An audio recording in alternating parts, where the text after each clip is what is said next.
Over the last few weeks, the Spirit of God has led me to study mantles.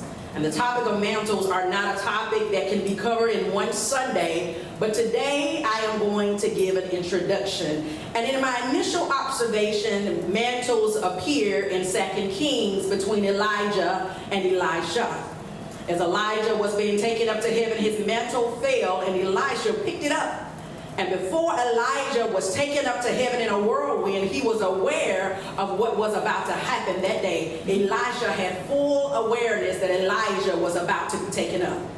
In the beginning of chapter 2, what you would find is that Elijah and Elisha traveled. As they traveled, they met two different companies of prophets who prophesied to Elisha that his master teacher would be taken from him that day. And after they crossed the Jordan, Elijah, the mentor, the spiritual father, asked Elisha, what did he want for him to do for him before he was taken up to heaven? Think about the manner of that question. Before I am taken up to heaven, what is it that you want me to do for you? Elijah, in his boldness, says, I would like to inherit a double portion of your spirit. I would like to inherit a double portion of your spirit. He didn't ask God, he asked Elijah to give me a double portion of the Spirit of God that is on you. And so Spirit beckoned me to lean into this dialogue between Elijah and Elisha.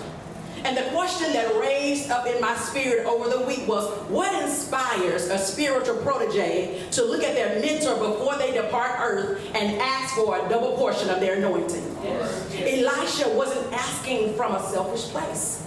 He wasn't looking at him out of envy and said, I want what you got. I need what you got. However you got it, I need it. Because Elisha had served Elijah since the day that they had met.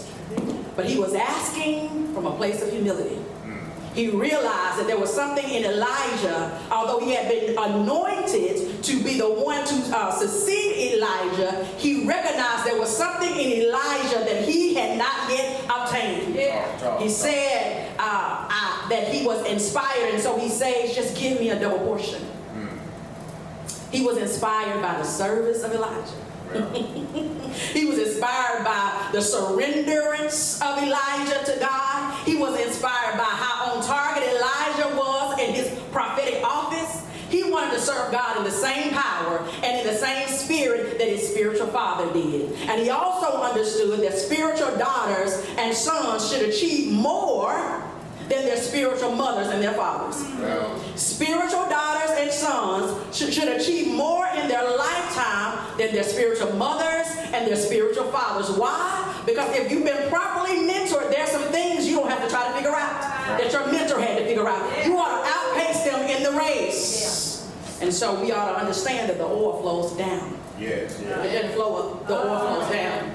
And so there's some leg work you should not have to do because you've availed yourself to the spiritual people that God has placed in your life. There's some mysteries you shouldn't have to solve.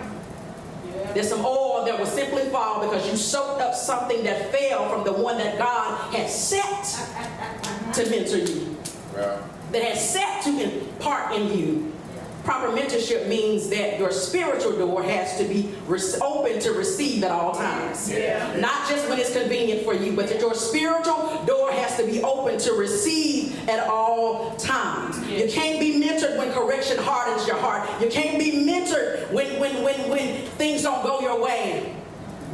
Teacher. Spiritual mentorship always comes before mantles.